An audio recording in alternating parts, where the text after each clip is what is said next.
قرآن شریف کے رب العالمین پسلورو سورتونو کے د یو پیغمبر واقعہ ذکر کئی د عبرت تپارا چې د هغه نوم حضرت شعیب علیه السلام. دی د ابراهیم علیه السلام په نوسو کې تیر شوی دی. ابراهیم علیه السلام د الله ډیر جلیل القدر پیغمبر تیر شوی دی او زمونږ د نبی کریم صلی الله علیه وسلم نکو، ځکه چې حضور پاک فرمایي وی زه د خپل پلار یعنی د نیکه د ابراهیم علیه السلام دعا یم، هغه به پیم فخر کو. د ابراهیم علیه السلام په اولاد کې تقریبا 4,000 پیغمبران تیر شوي دي. 3 بیبیانې وې، د یوې بیبي نوم یې ساره و، د هغې بچی و حضرت اسحاق علیه السلام، او حضرت یوسف علیه السلام، یعقوب علیه السلام، دا د هغې په اولاد کې تیر شوي دي. د بلې بیبي نوم یې حضرت هاجره علیه السلام، او د هغې په اولاد کې ګڼ پیغمبران تیر شوي دي. زموږ د دواړو جهانو سردار دا د بیبي هاجرې په اولاد کې و.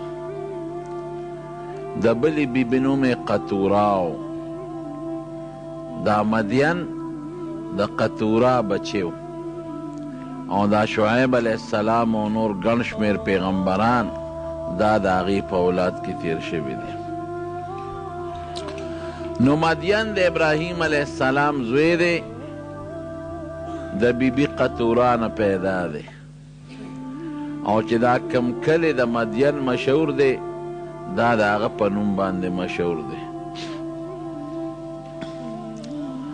دا کم مشهور دریاب بحر قلزم چې ورته وایي،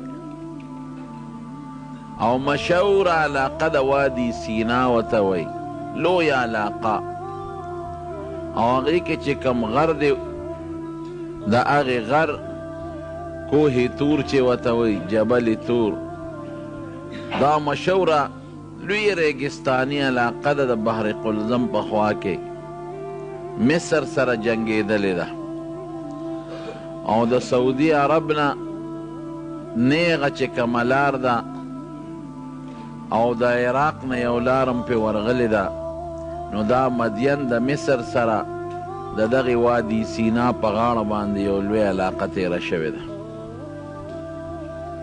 قرآن شریف کې الله فرمایي الی مدین اخاهم شعیبا، و ارسلنا، مخکې تیر شوی دی د دې آیت نه چې مونږ د مدین خلق یو د هغې د نسب او د قوم نه یو سړی ورولېږه چې د هغه نوم حضرت شعیب علیه السلام.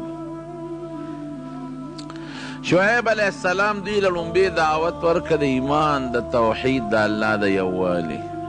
یا قوم اعبدوا الله ما لکم من اله غیرو، یو خدای ومنئ او د یو خدای عبادت وکړئ، ما سوا د الله نه ستاسو دپاره بل خدای نشته، دغه یو خدای دی، 2 خدایان نشته.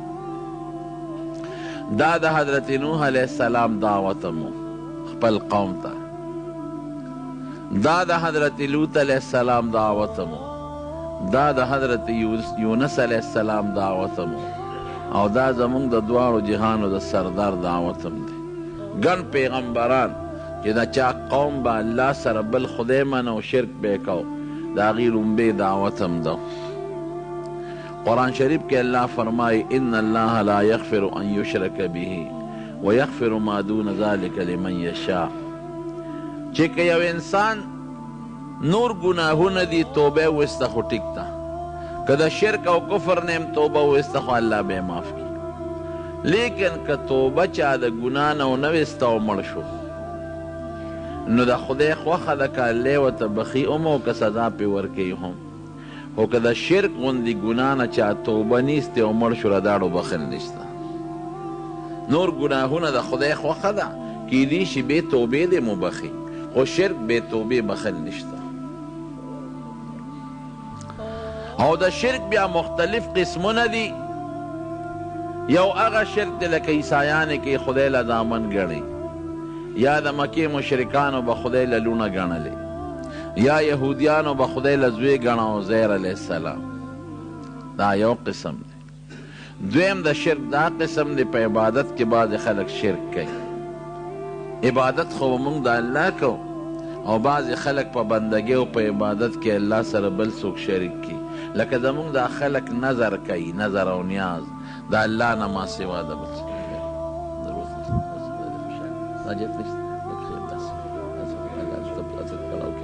ضرورت راغی. نظر عبادت ته بعضې خلک وایي د پلانکي بابا ما ختم کړی ده.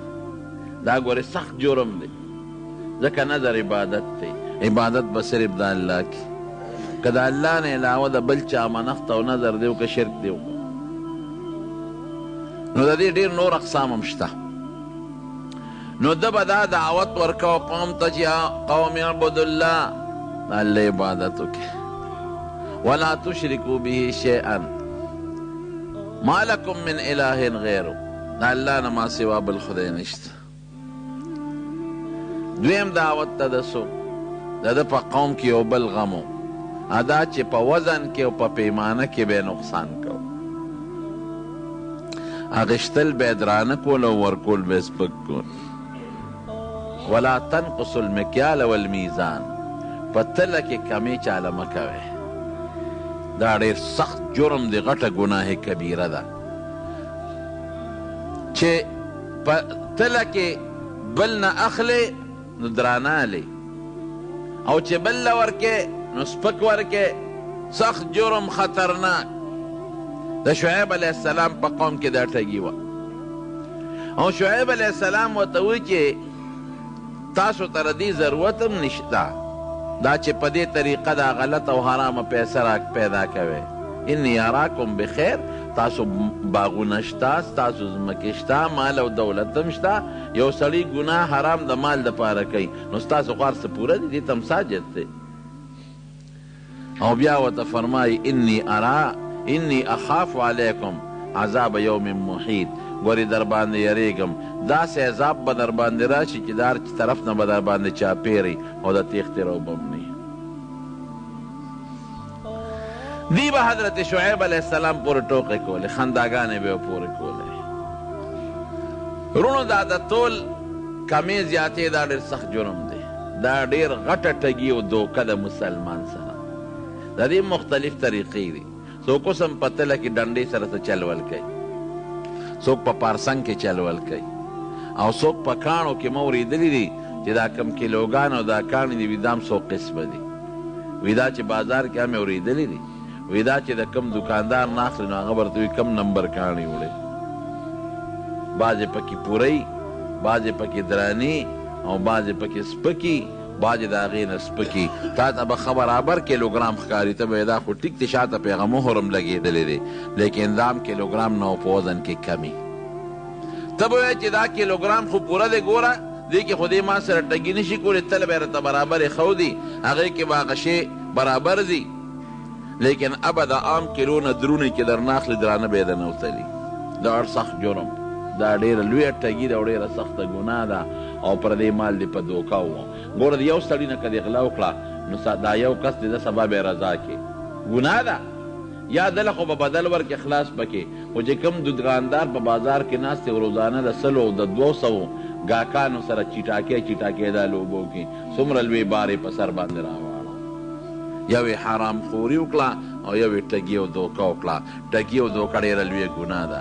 نبی کریم صلی الله علیه وسلم یو ځل د مدینې منورې په بازار کې روان، یو سړي غله خرڅوله، حضور پاک پکې لاس ومنډه، چې لاس یې ومنډه لاندې لمده وه او د پاسه وچوه. ما هذا دا څه شی دی؟ د پاسه وچوه لاندې لمده، وی اصابته السما، وی صاحب باران پې شوی دی، په دې باران شوی دی. نبی علیہ السلام مبارک ورته وفرمایل چې هغه باران والا یې د پاسه ولې نه ایښودل؟ باران د بره کېږي که لاندې کېږي؟ باران خو د پاسه کېږي، لاندې خو اوچي. نو باران چې په کم شوي و پکار دا دی چې هغه د بره خلکو ته ښولې چې دا ګورې لامده غنم دي، غنم دې لامده کړي خو په تله کې زیات شو. بیا حضور پاک فرمایل من غشنا فلیس منا، چا چې زمونږ مسلمان سره دوکه وکړه او ټګي وکړه دا زما په لاره نه دی روان، زما په طریقه نه دی روان. دوکه خطرناک جرم او ډېره لویه ګناه ده. ګورې اسانه خبره خو نه ده. پایو کې خلک وباچوي، دا هم د دوکې یو قسم دی. اکثر خلک په دې کې مبتلا دی. ولې په پایو کې وباچي؟ یو بوډۍ ښځې نه مې تپوس وکړو، مخکنۍ خبره ده، پایو کې مونږ به دې پی غشتل. ما وې ترورې نن خو دې په دې په دا پی خو دې ډېر زیات نري کړي دي، دې پیو کې اوبه ما اچوه. وی ولې اوبه پلیتې دي څه؟ اوبه پلیتې دي؟ اوس د هغې ذهن کې دا و چې اوبه خو پاکې دي، راشه چې څونه پکې اچې. ما یې ترورې تا نه خو ما دا پیز اودس ته نه وړم چې اودس پې کوم او تا پلیتې کړي دي او نه پې غسل کوم. که چېرته دا ما د اودس او د غسل دپاره استعمالولې نو بیا به تا ویلو چې ما پکې پاک شی اچولی، پلیتې به نه اچولې. دا خو تا اوبه بې قیمته شی دی او د پیو په قیمت دې خرڅې کړئ. پی مثلا په 40-50-50 روپۍ کیلو خرڅېږي، اوبه مفتې خرڅېږي. مونږ کره لږې دي څه؟ مونږ پکې خپله نه شو اچولی چې پاکې اوبه دي. تا ته څه ضرورت دی چې ته پکې اوبه اچې؟ نو دا ټګي او دوکه اوبه د پیو په قیمت خرڅول، دا ګورې ته به نه وایې چې مړه دا د هر چا د غلو مختلف قسمونه دي. دا هم پکې یو غل دی چې پیو کې اوبه اچوي. د مسلمان سره یې دوکه وکړو، په یو طریقه رتې پیسې ووالې. غلا څه ته وایي؟ په یو پټه طریقه د چا جیب والي. نو بعضې سوشل او په تهذیب یافته خلک په یو طریقه غلا کوي او بعضې خلک په بله طریقه پردي جیب کې ګوتې منډې او غلا ته کوي. دا د غلا طریقې دي. دا مو وایه چې نه دا خو زما د خپل کور پی دی، نه دا هم د غلا او د ټګۍ یو طریقه ده. بچې خدای دې لوی کړی شي. د دې شي ته بیا دا حواس کوي.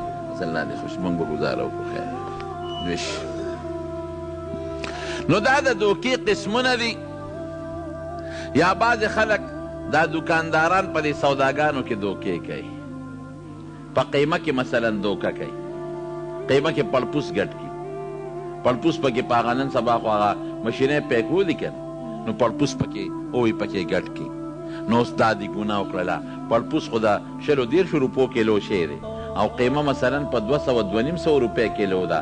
نو هغه د 20-30 روپو شی دی ورسره په 250 کیلو خرڅ کړي. تا نو خو پړپوس نه اخلي، رنګ پکې اچوي. بلکل دا ټوله دوکه ده او ګناه ده. نبی علیہ السلام حدیث ته ګوره، من غشنا فلیس منا، چا چې ټګي وکړه خراب شي په ښه باندې بدل که او خراب شي د ښه په قیمت خرڅ که او 2 نمبر د 1 نمبر په قیمت، دا دوکه او دا ټګي ده. دا وایي زما په طریقه نه دی روان. دا ټولې لوبې دي او ټولې طریقې دي. چای ته ګوره ډېر کم خلک به داسې وي چې هغه به سوچه او پاکه چای خرڅوي. یعنې اکثر دا د روجو بسموس او دې له رنګونه ورکوي او په خلکو یې خرڅوي. یا دې مسالو ته ګوره. ما یو ځل د یو دوکاندار نه مساله اخیسته، ما زیره ته یې اخیسته، زیره یې سپینه، ما یې نه توره زیره راواله مزېداره چې کومه خوشبویې. ما ته یې ویې هغه تا باندې نه خرڅوم. چې راویې اخیسته داسې بل شان زیره غوندې وه. زه به پوه شوم چې دا زیره نه ده، ځکه زیره خو سړی پېژنې، تور هم پېژندې چې سپین هم. چې مې وکته خشته خوشبویه وه. مې دا ولې ماله نه راکې؟ ما ته یې ویې دا د اسونو او د خرو خاشونه دي او اسنس یې پکې اچولی. اسنس دا یو خوشبویه بوتل یې خرڅېږي، د هر شي خپل خوشبویې وي پکې اچوه. مسلمان باندې ته د خرو خاشنه خرڅوي او د اسونو خاشنه پې خرڅوي. او مخکې ورځو کې په اخبار کې ونه کتل چې سپي خرڅو، سپي حلال کړي او سپي خرڅوي په مسلمان باندې، سپو غوښې خرڅوي. قسم دی یو سړي راته په خپله خبره کوله. یو سټور نه مې غوښه راوړوي، بیا ګورې دې سټور نه غوښه وانلې. او په مکه مکرمه کې راته یو سړي خبره کوله، د خدای په د نبي علیه السلام په کلي کې راته خبره کوله. ما ته یې کم څاروي چې زمونږ د سوداګرو سره مړه شي په دقې خلکو خرڅوو، بلکل مردار څاروي. یو سټور یې راته وښه، ما یې بیا د ما توبه. نو ګوره دا د دوکې مختلف قسمونه دي. دا خطرناکه ګناه او زمونږ پاکستانیان په دې سیس کې نمبر 1 کې دي. په ټوله دنیا کې نمبر 1 چلیږي. حکومت هم په دې کې نمبر 1 کې چلیږي. پخوا به موږ سعودي ته تلو نو هغې کې به هغه بل شان ټیلیفون به و، هغه ریال به یې ورغورځو، اوږد ریال به و، هغه به یې ورغورځو، یو به یې ورغورځو، بیا به یې بل ورغورځو. نو چې تر څو به د ریال ورغورځو نو خبرې به دې کولې، او چې کله به هغه ریال بند شو نو بیا په ټیلیفون کې خبرې بندې شو. هغې خپل مخصوص طریقې کار. ما ته یو سړي خبره کوله، ما ته یاره یو مسلې تپوس نه کوم، وایي دا وایي مونږ خو ټیپر مولیو کې زیاتې ظلم نه کوو، وایي دا خبرې کوي یو چل هم زده کړی دی. هلکه څنګه چل دی زده کړی دی؟ یو ریال کې هم د اوسپنې تار اچولی دی، د سیمو نرۍ تار هم اچولی دی په ریال کې، وایي هغه ور وغورځو لاندې، وایي به پاسه پې بل ور وغورځو، بل هم نیولي چې دا لاندې لاړ نه شي، هغې خپل ماهران دي که وایي بلا پې ور غورځو، خبرې کېږي چې ښه ډېرې په غنټو خبرې وکړو، هغه راکاږو هبره پې ټول ریالونه واپس راوځي. ګوره دا دماغ شیطان انساني او جني شیطان چې یو ځای شي نو دا دواړه چې یو ځای شي نو د هغې نه یو سړي راته خبره کوله، مخکنۍ خبره ده، ما ته یې په روس کې هلته کې سپلی پالش کوي په مشین باندې، نو او ډاکټر اوس ډاکټر شوی دی، هغه د ډګري اخیستې ده، نو هلته کې دا سپلی پکې ورکي نو هغه به دله پالش کي، نو بیا چې هغه راوغورځوي نو بله به ورکي، نه بله ونیسي نه راغورځوي، نو د هغې خپله روپۍ د هغه په ماشین کې ورکړي چې ورکړي نه دویمه سپلی یې ته راغورځوي، لومبی راغورځوي دویمه درنه نیسي، ځکه سړی خو بې سپلی نه ګرځي که وایي مونږ دا چل کړی دی پاکستانیانو چې یو سپلی دلته پالش کړو هغه راغورځوي که نه، وایي بل ماشین کې پالش کړو، بل ماشین ته خو هغه لومبی ده راویې غورځوي. دې کې چې روسیې راغی او پکې سپلی ورکړه لومبی ته یې ونیوه، بل ده چې ورغې د هغه نه یې لومبی، هلکه دا خو ماشین خراب دی، دا خو دویمه نیسي او دا خو یې د ما نه لومبی سپلی ونیوله، اوس ماشین ته خو اوس خبرې نه شي کولی که چې لومبی را باندې پاکستاني پالش کړې ده. شیخ دا د ټګۍ او د دوکې طریقې دا به ته مسلمان سره ټګي مو کې دوکه به مو کې لوی رب سره څه کې الله درنه خبردار دی. نو صحیح تجارت کوا. نبی کریم صلی الله علیه وسلم فرمایي التاجر الصدوق الامین، کم سړی چې تاجر سوداګر دی، رښتیا وي او امانتګر دی، خیانت او دوکه نه کوي، دی به کم ځای مرتبې ته یې ګوره. تجارت دونه بهترین شی دی. التاجر الصدوق چې رښتیا وي دروغ نه وي عیب ښیي، دی کې دا عیب دی، دا غنم لامده دي او دا مساله دا نمبر ده او دا چې دا نمبر باقاعده تا ته خپل عیب وښیي چې دی کې صاحب دا عیب دی، او رښتیا مو یو ټګي م ډکوي مع النبیین والشهداء والصدیقین. دی به د قیامت پر ورځ د پیغمبرانو سره به او د شهداو سره به سب کې ولاړي او د صدیقین د حضرت ابوبکر مرتبې والا خلک هغې سره سب کې به ولاړي. دا څومره لوی اجر او څومره لوی ثواب دی. نو د شعیب علیه السلام قوم به دا چل کو ولا تنقصوا المکیال والمیزان، په تله او په پیمانه کې زیاتې کمې مه کوئ. د دې ګیس متعلق بل ماته یو سړي خبره کوله، دې ګاډي کې خلک دا ګیس اچوي، هلکه مې تاسو ډسکاونټ نه ورکوئ او پلان کې میل والا خو پمپ والا خو ډسکاونټ ورکوي، ما ته یې وایي هغه په پیمانه کې لو بیستی دی، وایي ته موږ نه هم واچو بې ډسکاونټ او د هغې نه هم واچو پته به راته ولګي. اوس په هغې کې هم پیمانه کې فرق راغی. دا ولې مسلمان دوکه او ټګي کوي د مسلمان سره؟ دا د پیسو دپاره. زموږ د جمع یو ملګری دی، د جمعې مانځه له راځي، مستقل تقریبا هر جمعې مانځه له راځي او کاروباري ملګری دی. هغه ما له راغی ما ته کېناست، ما ته ویره دا یو غلطي رانه کېږي او که دا غلطي ونه کوم نو 5 روپۍ ګټم او که دا غلطي کوم نو 50 روپۍ ګټم. ما یې ګناه به نه کې، دوکه به نه کې. چا له ګټې؟ بچو له ګټې. نو آخرت قبر کې به وال او ټکول ته خورې او مزې به بچي کوي. یاره جي او دونه پریشانه چې په دویمه جمعه به ما له راغې ډېر زیات پریشان یم. نن مې بچي په هسپتال کې دي او نن را باندې پلانکي پلاټ قبضه وکړه، جون مې وي د پریشانۍ دی. مې دا شی ته پرېږده یا ما ته په خپلې وړه نشم ټینګولی؟ دا شی ته پرېږده، ته ګوره چې برابرېږي که نه برابرېږي. الحمدلله دا 3-4 کال دی پرلپسې تقریبا راځي، هغه شی پرېښی دی. اوس دونه خوشحاله او سکون ما ته وي مولوي صاحب د هغې نه مې زیاته سودا خرڅېږي، هغې ګټې نه مې زیاته ګټه ده، ګټه مې هغې نه زیاته ده، سودا مې هغې نه زیاته خرڅېږي، بچي مې مطمئن، زم مطمئن، جون خوشحاله الحمدلله. خپل په تهجد کوم، زړه ټینګول ګران دي چې زړه دې لږ ټینګ که حرامو ته نو برکت دا رزق دا د ان من شیء الا عندنا خزائنه وما ننزله الا بقدر معلوم. خدای په اندازه رزق درته نازلی، نو که ته په حرامه طلب کې عمق قدر کوي او که په حلاله طلب کې عمق قدر کوي، مقدار عمقه دی، د هغې نه زیاتولی کمولی نه شي. خو اوس تا ته ګوري چې دا سوړه دی نیر ته د دې ګنده نه ورخوباسې او که د دې پاک نه ورته ورخوباسې. که د پاک نه ورته ورخوباسې هغې نه به دله راځي او که د دې ګنده نه ورته ورخوباسې هغې نه به شی به حق کوي. خو لیکن دا زمونږ د شیطان دوکه ده.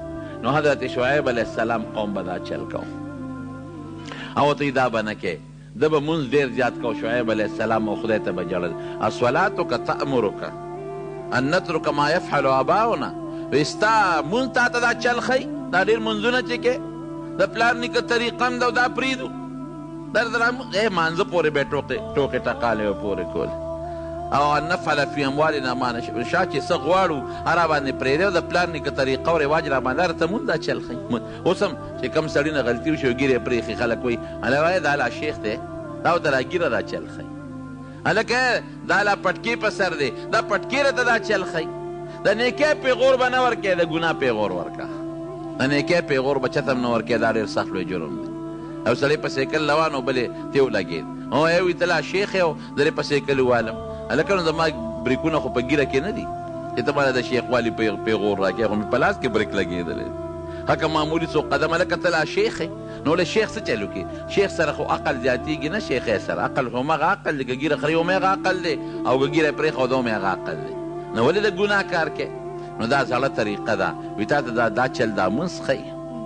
حضرت شعیب علیه السلام به مونځ ډېر کو او خدای ته به ډېر زیات ژړل، هر وخت به الله ته ژړا کوله. او نبی کریم صلی الله علیه وسلم فرمایي چې کوم انسان خدای ته ډېر ژاړي د هغه نه خدای ډېر زیات خوشحالېږي. خود د دواړو جهانو سردار مبارک به الله ته ژړل. عایشه صدیقه رضی الله عنها فرمایي وایي د شپې به اوږد مونځ کو، داسې مونځ به یې کو حتی تورمت قدماه، وایي دا خپې مبارکې به وپړسېدلې او جړل به ولجوفه عزیز که عزیز المرجل، وی دې سینې به یې داسې غرار کو د ژړا د وجې نه لکه کټوی چې په اور باندې کېدی او هغه غرار کوي. او حضرت ابوبکر صدیق رضی الله عنه د خپل کور نه بار دال یو رکوټ جوماتګۍ جوړ کړی او هغې کې به یې مونځ کو، ته قرآن شریف تلاوت به یې کو او جړل به. د مکې مشرکانو نه پرېښود، وی ته جاړې زمونږ دا ښځې درته راغونډېږي او دا بچي درته راغونډېږي، هسې نه زمونږ دا ښځې او بچي تا ته ولاړ یو دا چې ته مسلمانان نشي. په دې نه پرېښود، په ژړا باندې الله ډېر زیات خوشحالېږي. د دواړو جهانو مبارک سردار فرمایي وی یو هغه اوښکه د انسان د سترګې نه چې د الله د یرې نه ووتله، وی دوه څیزونه چې په یو ځای ولګېدل په هغه ځای د جهنم اور حرام دی. یو هغه اوښکه چې د انسان په وجود د الله د یرې نه ولګېدله، په کوم ځای چې د الله د یرې اوښکه پرېوته د جهنم اور پې حرام. او بل هغه دوړه چې د الله په لار کې در باندې پرېوته، دغه دوړه چې په کوم ځای پرېوته او دا اوښکه په کوم ځای پرېوته، دغه ځای نه به جهنم کې نه سوځي، جهنم اور پې حرام. نو د به ډېر زیاته ژړا کوله رب العالمین ته، سترګې ړندې شوې د ډېرې ژړا د وجې نه، لکه څنګه چې د حضرت یوسف علیه السلام د پلار سترګې د یوسف علیه السلام د غم د ژړا د وجې نه ړندې شوې، د ده هم ړندې شوې. نو ګوره الله ورسره څه احسان وکړ، سترګې ړندې شوې، نو خدای پاک وله حضرت موسی علیه السلام خدمت له راوسته. الله خو بادشاه دی. یو دلته الله تپوس کوي، الله ته هر څه معلوم دی، خو دا بعضې خبرې ښکاره کوي د مخلوق ته. وی شعیب علیه السلام ته وی ته چې دا دومره جاړې، وی دا د جنت شوق د جنت پسې جاړې او که د دوزخ نه یېرېږې جاړې. دا ولې جاړې؟ الله ته پته ده خو الله ښکاره کول کوي. وی نه مې د جنت شوق پسې جړا شته او نه مې د دوزخ د یرې نه جړا شته، وی جړا مې الله ستا په دیدار او ملاقات پسې ده چې د خپل رب سره به زما ملاقات او دیدار کله کېږي، هغې پسې جاړه. نه مې د جنت خپل کار به کې میلاو شوم او که میلاو نه شوم، او د دوزخ نه هم پروا نه ساتمه، خو چې ستا څه فیصله د پروردګار هغې کې زه سم نشم کولی. ستا دیدار او ستا په کتو پسې جړا راځي چې کله به زما ستا ملاقات راځي. رب العالمین ورته وایي ښه زما دیدار درته مبارک شه، تا ته به زما دیدار به درته خامخا کېږي، مبارک شه. په سترګو باندې ړوند نابینا حضرت موسی علیه السلام دلته تې سړی مړ شو په د فرعونیانو په قوم کې، سړي له سوک ورکو ادب یې ورکو، هغه لاړ مړ شو او د هغې نه د بادشاه دربار خبر شو. نو د هغه ځای نه راوتښتېد، مدین ته راغی.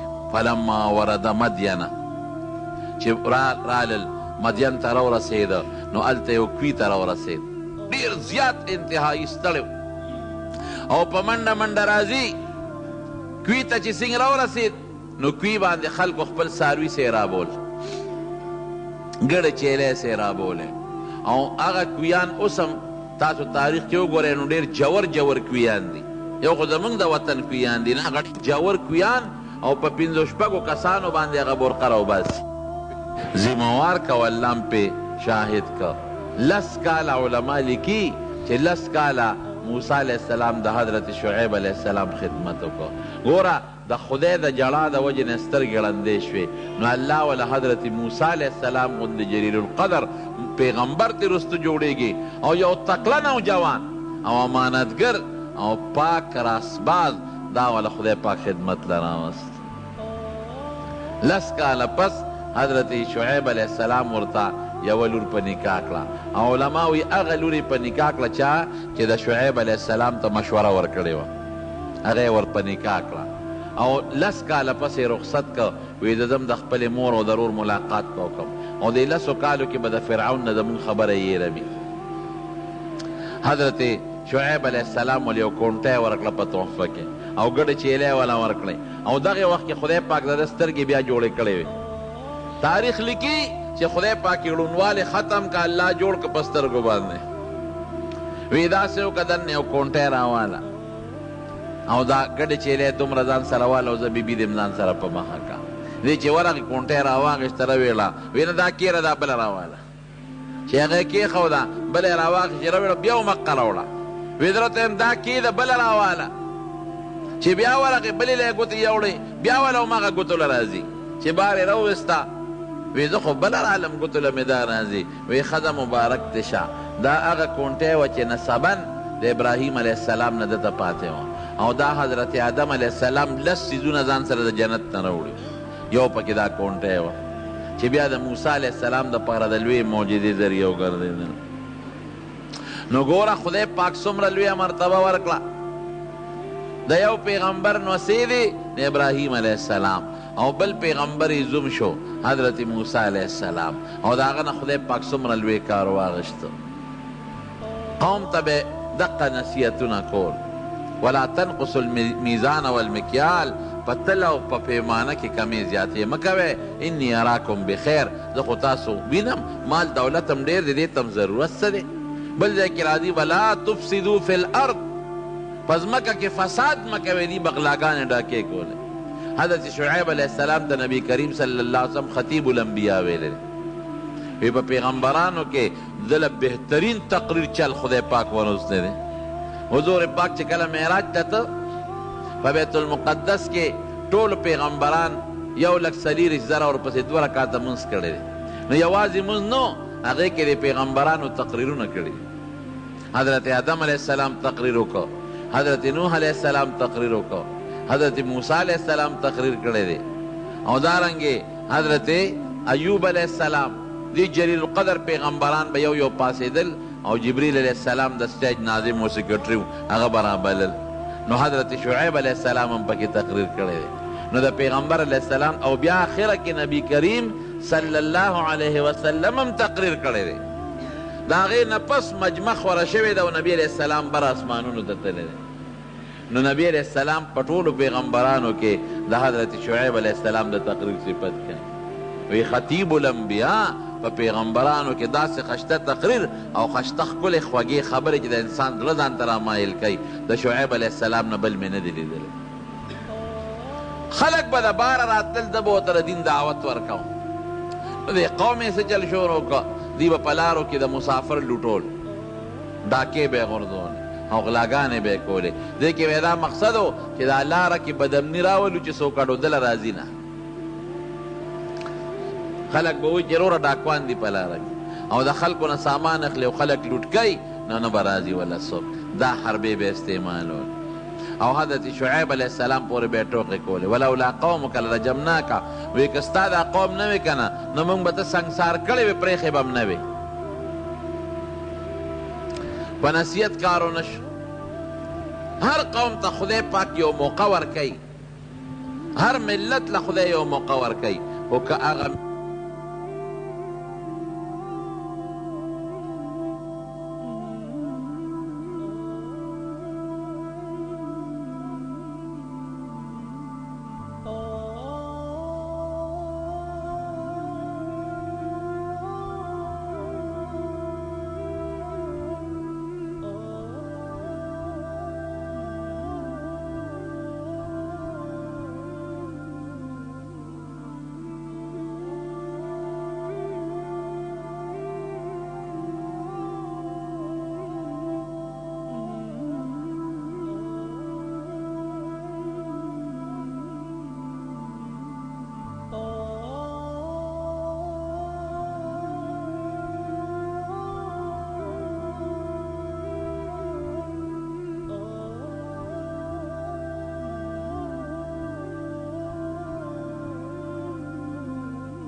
لږي لږي دکې یې ورکړې خو الله اخره کې ټول مسلمانان کړل. نو که د الله تعالی د هغه مهلت نه دی فایده واخیسته خو ډېره ښه ده، او که د هغې نه مهلت نه فایده وانخیستله نو بیا خدای پاک داسې هلاکت او سزا پرې راولي چې د هغې مثال هم ګورې په مخ د ځمکه بیاني. شعیب علیه السلام ورته وایي چې ګوره سم شئ، انی اخاف علیکم عذاب یوم محیط، در باندې د هغې عذاب نه یریږم که ادر باندې راغی او ادر نه چاپېره شو نو بیا کوئی تښتېدی ته نه شي. شعیب علیہ السلام ته رب العالمین حکم وکړ ویره دې وطن نه هجرت کوه، دې د عذاب وخت را روان ځان ته وباسه. هغه ته ووته چې کله ته دې قوم ورپورې ټوقې کولې خندلې ورپسې دې ته لاړ ووت دغه قوم، او په دې قوم باندې خدای پاک یو ګرم عذاب راوست. حالانکې د علاقه ګور یخه ده، ما اورېدلې داسې دي، لیدلې مې نه ده خو اورېدلې مې چې اوس هم هلته کې 3 فوټه واوره پرته وي. علاقه یخ علاقه ده، الله تعالی پہ عذاب راوست د ګرمې هوا په شکل کې. دوی ځان له سمکې تیخانې جوړې کړې وې، هغې ته کوز شو یخی، هغه ګرم هوا ورپسې هلته هم ننوته. نو دوی بار راووتل، چې بار راووتل نو الله یخ هوا راوست.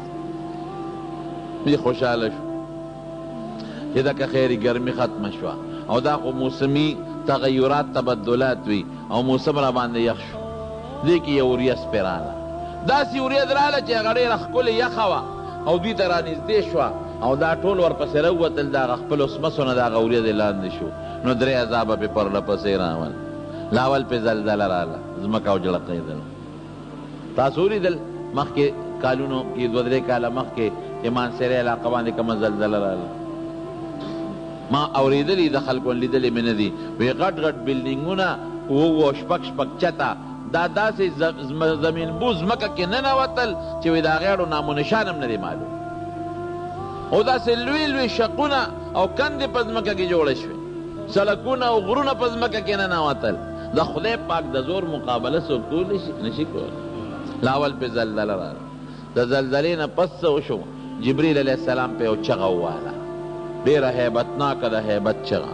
او 3 نمبر د هغه وریځ نه پې د پاسه اور راوورېده، داسې اور پې راووتېدل، ټولې ختم کم کأن لم یغنوا فیها، داسې ریز مریز کړل لکه چې په دغه علاقه کې انسان اړوسېدلې قدر هم دي.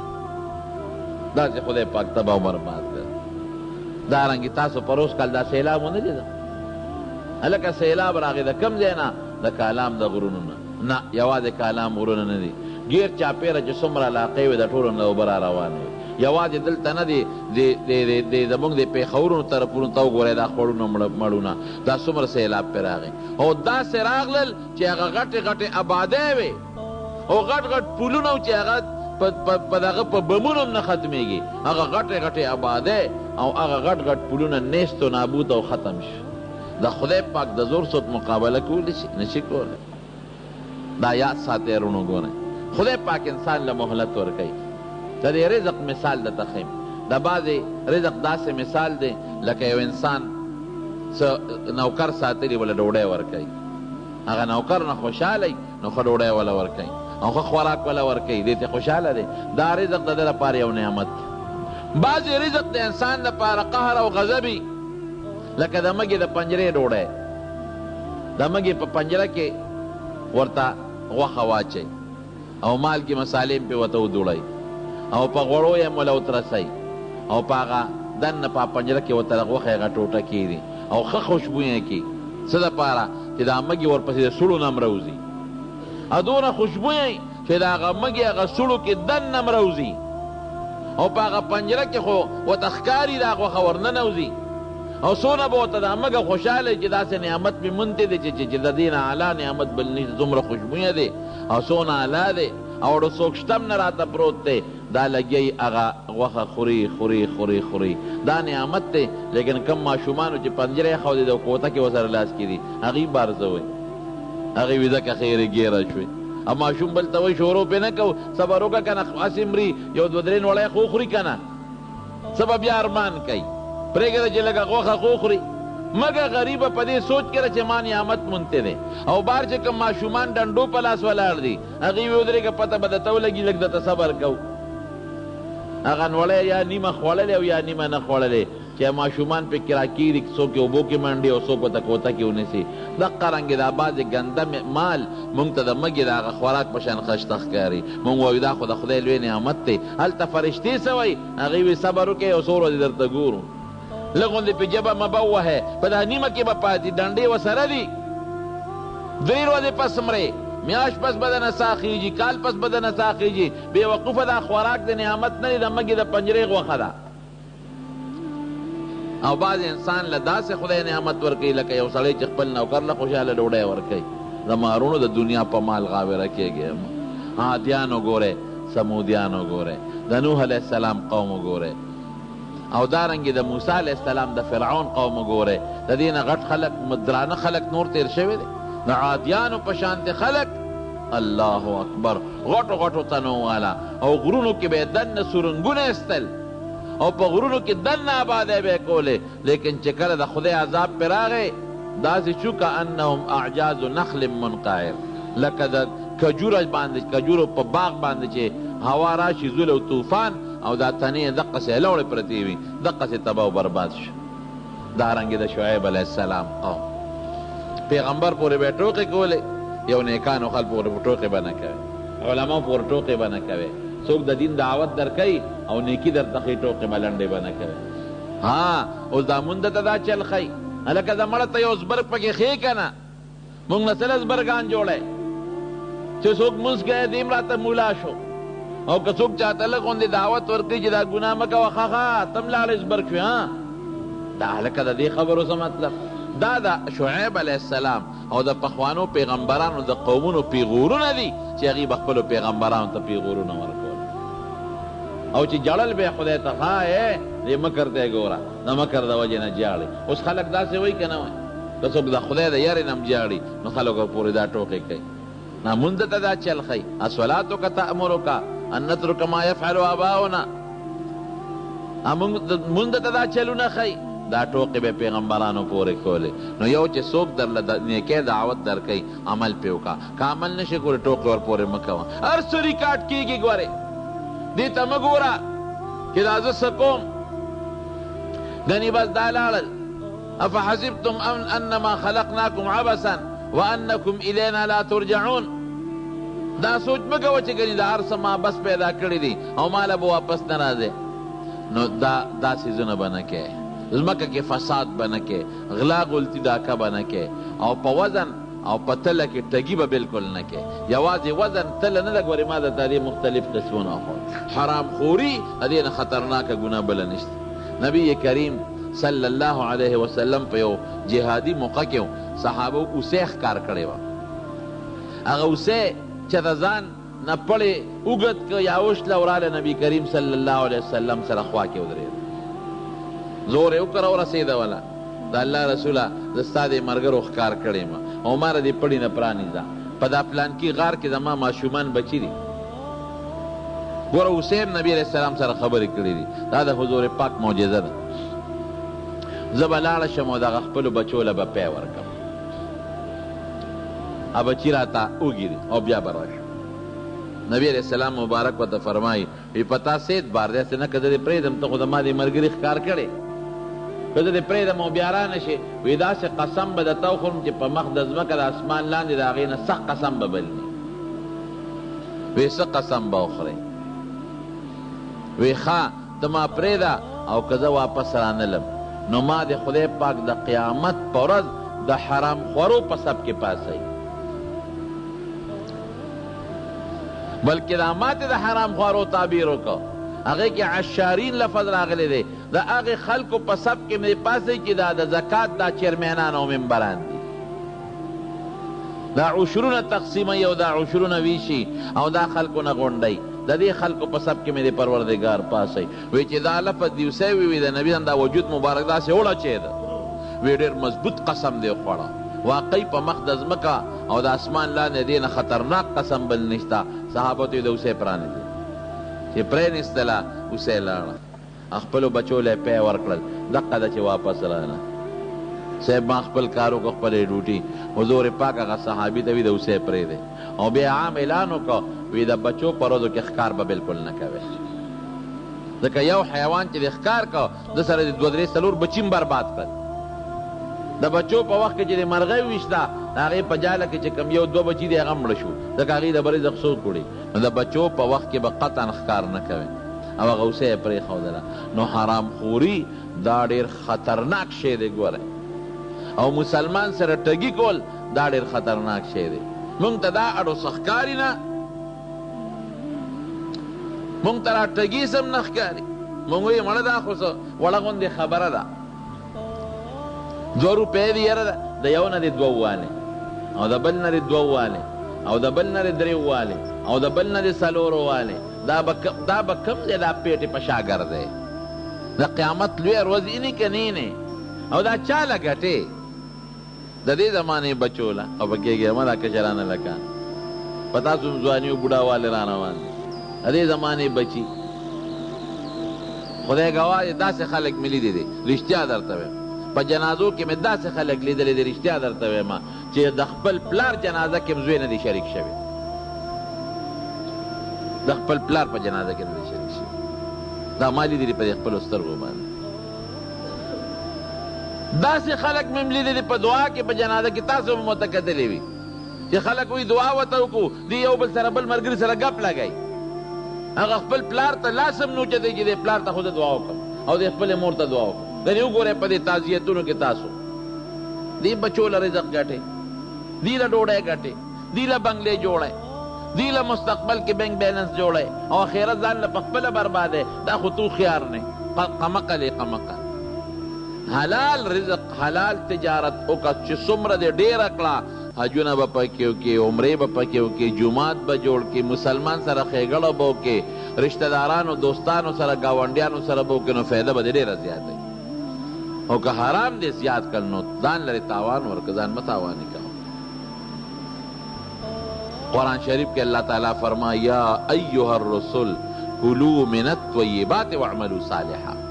هر پیغمبر ته الله دا اعلان کړی دی. نو پیغمبر خو هم پاک دامن دی، دا ورته ولې وایي یا ایها الرسل اے پیغمبرانو کلوا من الطیبات، ګورې پاک رزق وخورئ، واعملوا صالحا او نیک عمل وکړئ. اول نمبر حکم د پاک رزق او دویم نمبر اعلان دا دا نیک عمل. نبی کریم صلی اللہ علیہ وسلم فرمائی وی ډېر کله یو سړی وی اشعث ببر سر به وي، اغبر دوړې به پې الوتي او رفع یدیه الی الله، الله ته به لاسونه پورته کړي او چغې به یا رب یا، دا د پیغمبر هم الفاظ دي، یا رب یا رب یا رب یا رب، اے ربا اے ربا اے ربا. انا یستجاب د دعا به څنګه قبلېږي؟ نه قبلېږي دعا. ولې؟ وی ملبسه حرام لباس حرام، ماکلو ډوډۍ حرامه، مشعوبه حرامه، چې کوم ځای سملي هغه ځای د حرامو. انا یستجاب، کوم ځای نه به د دعا قبوله شي؟ نه قبلېږي. سر ببر جامې شتېدلې او یا رب یا رب یا رب، دعا به نه قبلېږي. د مارونو دا عادتونه او حضرت شعیب علیه السلام بالخصوص د هغه قوم کې دا یو عادت. نو د ټګۍ او د دوکې نه به ځان ساتئ. او د ټګۍ او د دوکې مختلف قسمونه دي.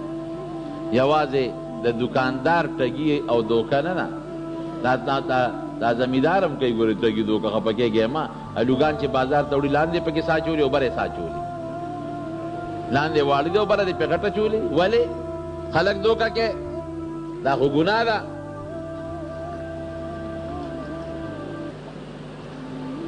الحمدلله ټماټر چې وړي لاندې یو شان پراتی، بره بل شان پراتی، ګوړې له رنګ کاټونه ورکوي او پکې قسم څیزونه رنګونه وله جوړوي. دا ټوله ټګي نه، دا دوکه نه شوه. د هر چا چې د غلا څومره وس کېږي، ما راته وي د غلا مختلف قسمونه دي. د چا چې د غلا کم وس کېږي، پخوا به دا کبان خلکو اخېستل وي، غوږونه وله وګورئ. هلکه چې غوږ یې تورې نه وي دا زوړ دی، چې غوږ یې سپینې سورې نه وي دا تازه دی. ما ته چا خبره کوله، ما ته وی اوس د غوږونو نه پته نه لګي، وی په دې غوږ وله څه مساله اچي، د هر غوږ سوري. اوس مې دې سره څه کې مونږ وله د غوږ وکتل، اوس د هغه په خپله غوږ وګوره دې غوږ ته د ناتک سوري، د دقیانوسه زمانې زوړ کب به یو غوږ به سوري، وی دا پې څه مساله مګي. دې سره څه کې دې ټګۍ سره د دواړو جهانو مبارک سردار فرمایي د هغې مبارکه وینا ده. اوږد حدیث زه بیا ته مفهوم وایم. وی دا امانت چې دی وی دا قرآن شریف نم حکم دی او د حضور پاک په حدیثو کې د امانت حکم دی. وی داسې وخت به راشي چې دا امانت به د خلکو نه داسې وځي داسې چې وی ماسخوتن اوده کېږي نو دی به امیني او چې سار پاسي خیانتګر به وی خلک چې سودا کوي وی به چې هلکه په پلان کلي کلي کې یو سړی دی هغه ښه دی د هغه نه سودا وکړه. په پلان کلي کې یو سړی دی داسې ده اوس که نه ده. خلک یې تپوس کوي پېښور ته ځي سودا له پېښور ته چې سودا له ځي هلکه چا نه دا سودا وکړمه. هلکه پېښور خو ټول د دوکاندارانو نه ډک دی، مردان خو ټول د دوکاندارانو ډک دی، چارسده خو ټول د دوکاندارانو نه ډک دی، چا نه سودا وکړم. یو د یو نه تپوس کوي یاره جي پلانکي دوکاندار نه وکړه. په هغه زرګونو دوکانونو کې یو یې په ګوته کړي پلانکي نه سودا وکړه. ان فی بني فلان رجلا امینا وی پلانکي دی کې یو سړی دی ښه سړی دی هغه نه سودا وکړه بل چا نه مه اخله. په سلو کسو کې او په زرو کسو کې یو باندې به د خلکو اعتماد وي په باقي به د خلکو اعتماد نه. دا د نبي کریم صلی الله علیه وسلم وینا.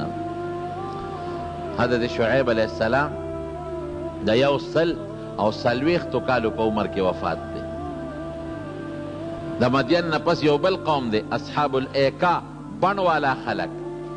هغه داسې علاقه وه چې هغه ډېره زیاته سرسبز و شاداب وه او د باغونو او د میوو نه ډکه علاقه وه. هغې ته بیا دعوت الله له ورغی. هغې جوټله وکوې نه منه.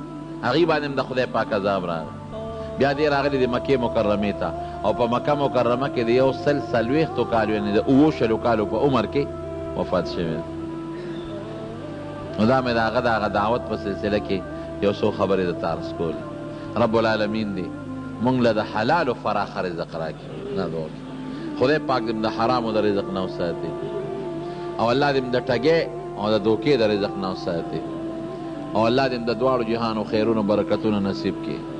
د خپل وطن او د ملک ته دعا کوي زموږ د ملک او د وطن دا په مختلفو طریقو باندې دا ظالمان کافران راځي او د ګیرولو کوشش کوي او زموږ د حکمران طبقې خفه کېږي مه د هغې څو قصې پسې مو سره شریکې دي. کله یو ډرامه جوړه کړي او کله بله ډرامه جوړه کړي. الله زموږ د دې وطن او د دې ملک حفاظت وکړي او زموږ د جوماتونو او زموږ د قرآن او زموږ د دین حفاظت وکړي. رب العالمین زموږ یو دوست دی زموږ یو ورور دی هغه منزل هم راغلی دی. وختي ما د ټلیفون کړی و هغې ته څه مشکلات دي د مردان دوست دی زموږ ورور. دعا ورته وکړي چې خدای پاک هغه مشکلات او تکلیفات په خیر او په خوشحالۍ بدل کړي او رب العالمین د هر قسمه غمونو بیمارو رنځونو مرضونو نه سره د روڼو سره د ټول خاندان په حفاظت او په خپل امان کې وساتلی کړي او الله د فتنو د مصیبتونو د مخلوق د شر نه په حفاظت او په امان کې وساتي. الله چې څوک مریضان دي خدای ټول له شفا ورکړي. خدای که څوک قرضداران دي قرضونه اخلاص کړي. الله زموږ د حلال او فراخ رزق نصیب کړي او د حرام خورۍ نه الله په امن او امان کې وساتي. مردگان چې څومره زموږ وفات دي مغفرت نصیب کړي او زموږ دا کشر کول خدای د لوفرۍ نه او د بدعملو نه محفوظ او مامون وساتي. آخر وخت کې په خولې دا کلمه نصیب کړي چې لا اله الا الله محمد رسول الله. محترم اوریدونکو د شیخ الحدیث مولانا محمد ادریس صاحب دا 452 نمبر کیسټ ډک شو. په دې کې تاسو د حضرت شعیب علیه السلام واقعه واورېده. دا به تاسو ته پېښور ښار کې بیرون کچرې گیټ اشرف روډ سره فقیر خان ناصر خان کیسټ هاوس کې د ناصر خان او حیدر خان سره ملاویږي. ټلیفون نمبر دی 255 29 12. بیا د یو عظیم ښکلي پیغمبر محمد مصطفی صلی الله علیه وسلم امتیان پیدا کړو. دا د الله احسان دی مونږ سره. نو چې څوک چا سره ښېګړه احسان وکړي د ده ورسره قدرتي مینه وي نو مونږ به الله سره د دې احسان په مقابله کې مینه کوو که نه کوو. دویم چې څوک چاله مال ورکړي مینه ورسره کوي. زمونږ د مال دولت د چا د طرف نه دی؟ د الله د طرف نه. که ته وایې دا خو زما کمال د تجارت کوم او دکان کوم او زمینداري کوم او نوکري کوم نو دا عقل چا درکړی په کم عقل چې دکان کې سودا خرڅی؟ که ته لیونی پیدا کړی شو نه د پټیو به کولی شو نه د دکان کولی شو او نه د تعلیم کولی شي او نه ډیوټۍ رتلی شي. دا اندامونه چې الله درکړل او دا په ځمکه کې د زرغونې طاقت الله پیدا کړ او د کر چلې د توخو او د تجارت چلې د توخو او بیا ته تعلیم کولو طریقې د توخولې، نو د اعمال دولت د چا د طرف نه دی؟ د الله. تاسو ولیدل زمونږ په دې دعاو علاقو کې او دې سواتونو کې خلکو فستونه کرلي وو او خواره یې کړی او په سیلاب راغی برباد شو. مال د الله د طرف نه شو. دا ډول او ښکلېوالی چا را کړی دی؟ د الله را کړی دی. نو احسان د خدای د طرف نه شو. پیدایش الله زمون کړی دی، ښېګړې را سره الله کوي، مال خدای را کوي، حسن ډول الله را کړی دی، ژوند او مرګ د هغه په اختیار کې دی، روغ صحت هغه را کړی دی، مرض هغه لر کوي. نو چې دې ذات سره مینه ونه کړو نو موږ به ډېر قمقل او بېوقوفان یو. بیا خدای سره به مینه کوو. حضرت ابراهیم علیه السلام د الله پیغمبر دی. د مرګ فرشته والا راله، وی ستا ټیم پوره دی او ستا د نه وباسم. وی چا رالیږلی؟ وی الله. نو دی ورته عجیبه جواب کوي، وی ښه الله خو زما خلیل دی او دوست مې دی، نو دوست به دوست وجني که ژوند به ورکوي؟ دا څنګه زما دوست دی چې ما وجني؟ په وجلو سړی خفه کېږي. فرشته الله له لاړه. وی ابراهیم علیه السلام خدا وایي چې زه الله خپل خلیل جوړ کړی، نو دوست خو دوست نه وجني. وی ښه ورته ووایه چې ته زما دوست دی، نو دوست خو د دوست ملاقات خوښوي، ته زما ملاقات څنګه نه خوښوي؟ دوست خو هغې ته وایي چې د دوست ملاقات خوښ کړي. ځان قربان کې خلک حج ته ځي او پیسې څونه لګوي، وخت څونه دا ملاقات ته ځي چې زه به د خدای د کور ملاقات وکړم، د حرمینو به وکړم او د حضور پاک به وکړم. نو دوست خو د دوست په ملاقات خوشحالیږي، خفه کېږي نه. دا خو تا ځان ته ملاقات له غواړم. د مرګ فرشته راله، وی الله خو داسې وایي. وی ښه بس وی پوه نه شوم. عجل عجل شابه تلوار کوه ما نه زه وباسه. زما رونو سوچ دقه دی پکار دی. حضور پاک مبارک له چې کله د مرګ فرشته راله، حضرت عائشہ صدیقه رضی اللہ عنہ فرمائی وی زما سینې ته ډډه والی وه. د مرګ فرشته چې څنګه راله، حدیث پاک کې راځي حضور پاک د جبریل علیه السلام او ورسره د مرګ فرشته وه. وی دا د مرګ فرشته راغلی د دنیا ته او دې ستا نه روح قبض کول غواړي. نو نبی علیہ السلام حضرت جبریل علیہ السلام ته وکتل، وی ستا څنګه مشورې په بنیاد؟ وی د الله رسوله خوښه دې خپله ده، ځکه الله اختیار درکړه چې دنیا کې پاتې کېدل دې خوښ دي که نه؟ خوښه دې خپله ده، خو الله ستا ملاقات ته ډېر په شوق کې دی. نو چې پیغمبر ته سړی ده وایي چې الله دې ملاقات ته په شوق کې دی، نو بیا پیغمبر نور څه غواړي؟ هم ورته دقسې وایي وی امضل امرک، وی خپل کار د جاری که شابه فورا خپل کار کوه چې د خدای ملاقات ته ورسم. خدای سره چې د چا مینه په مرګ بیا پروا نه. دا نه وایي چې زه مرم، نه د مرګ نه پس الله لزم او د الله ملاقات لزم.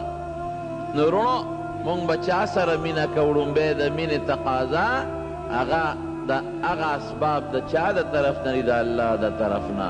نو مونږ چې محبت او مینه کوو د الله سره به کوو. دغه حضرت ابراهیم علیه السلام یو ځل ګډې چیلې سرولې.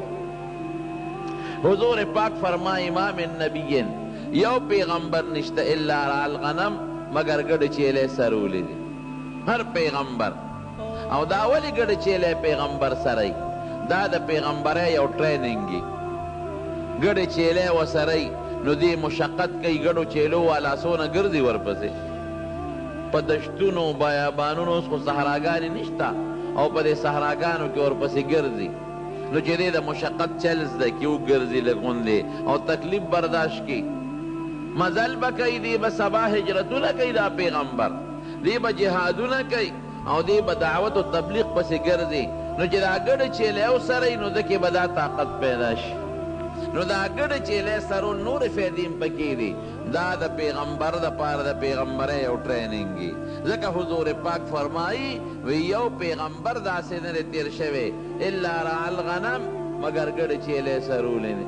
صحابه ورته وی وانت یا رسول الله تا ګډه چیلې سرولې دي که نه؟ وی ما به په مکه کې ګډه چیلې سرولې. زما وروڼو نو حضرت ابراهیم علیه السلام ګډه چیلې سرولې. یو سړی راغی او د الله صفت یې شروع که سبحان ذی الملک والملکوت. حدیث کې دغسې دی سبحان ذی الملک والملکوت، هغه ذات چې هغه د ډېرې لوی بادشاه د بادشاه او بیا د اسمانونو نه پورته چې کومې بادشاه دي د دې ټولو مالک دی. هغه ذات د هر قسمه عیب نه پاک دی. بیا څه وایي سبحان ذی العظمت والهیبت والقدرت. سبحان ذی العظمت والهیبت والقدرت والکبریاء والجبروت. هغه ذات لپاکی دا چې هغه د ډېر لوی قدرت خاوند دی او د عظمت خاوند دی او د طاقت خاوند دی او د زور د بادشاه خاوند دی. سبحان ذی العزة والعظمة والهیبة والقدرة والجبروت.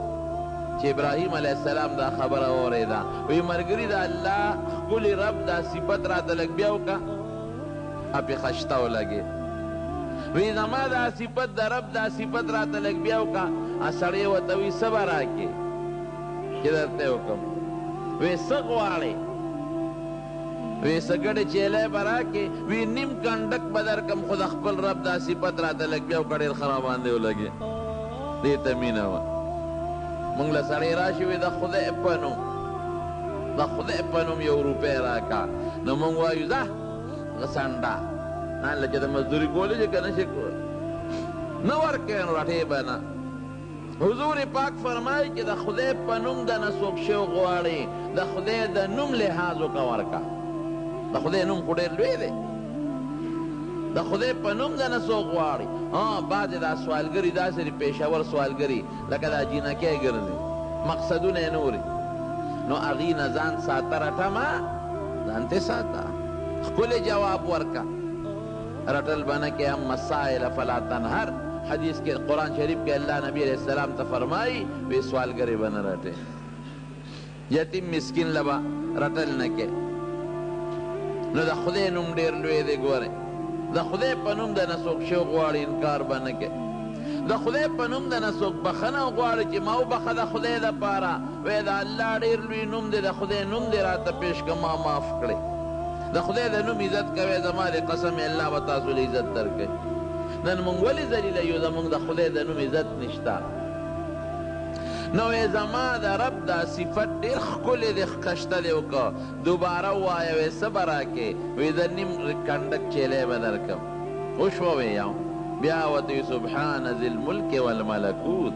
هغه ذات چې د دنیا او د اسمانونو د بادشاه خاوند دی هغه د عیب نه پاک. سبحان ذی العزة والعظمة والقدرة والهیبة والکبریاء والجبروت. هغه ذات چې هغه د طاقت او د هیبت او د لویۍ او د ډېر لوی زور بادشاه دی هغه د هر عیب نه پاک دی. ابراهیم علیه السلام ورته وی رور یو ځل راته بیا ووایه. ډېر زیات خوند یې راکړه. وی څه به راکې؟ وی دا نیمې ګډه چیلی به درکړم. نو هغه نیمې ګډه چیلی وله نورې م ورکړې. لاس یې وڅنډل هغې نه خلاص شو. بیا ورته وی سبحان ذی الملک والملکوت سبحان ذی العزة والعظمة والهیبة والقدرة والکبریاء والجبروت. بیا ورته وی ورته وی ملګري یو ځل راته بیا ووایه. ډېر خشته خوند کوي چې د خدای دا صفت راته کوي. وی کاکا څه د سره پاتې دي څه به راکړې؟ چیلی کړې خدای هم راکړې. وی دا بدلو سروم شپونکې به دې شم دا به دله سروم چوکه به مې په شا د ځان لره تاله سروم. خو ما ته د خپل رب دا صفت لږ بیا وکړه او د خپل رب دا خشته نوم راته بیا واخله. هغه سړی ورته څه وایي؟ ویخا ابراهیم علیه السلام مبارک دشا زدا اللہ فرشتے من گڑ چیلے دے مبارک زا اللہ رو لے گلم او ماتے وی تورش پد ابراہیم زما خلیل دے دوست میں دے لگا تجربہ کچھ زما دنوم و سرسون قیمت دے زما دنوم قدر و سرشتک نشتا زما دنوم عزت و سرشتک نشتا مبارک دی ویتا دا اللہ دنوم دیر لوی قدر و دیر لوی عزتو مسلمانی دا خدای قدر بکئی دا خدای دنوم قدر بکئی دا اللہ نوم واغشتلیشی اللہ و جل جلالہ سنگا بوائے جل جلالہ دا خدای دیر لوی دے لوی دیر اوچتا دا عم نوالہ احسانات دیر زیادتی عام دی جل جلالہ دیر در عزت دلوی خاون عم نوالہ او دا اللہ احسانات دا دیر زیادتی او گورا چی تا خدای سر مینا کئی ارسخو اللہ سر دی اللہ بدر سر مینا کئی کبا نا کئی مینا خدای اپختانوی وی دا یو لاس دا پلق نخیجی او عرب موی الحب من الجانبین دا اکثریت قیده دا چی محبت دا یو طرف ننی دا دوارو طرف ہونا اکثری دا نو چی تا اللہ سر مینا کئی اللہ با ہم در سر کئی پریدی با دینا بغیر دا مینا دا حضرت موسیٰ علیہ السلام مور دا مور دا سے زمانہ کی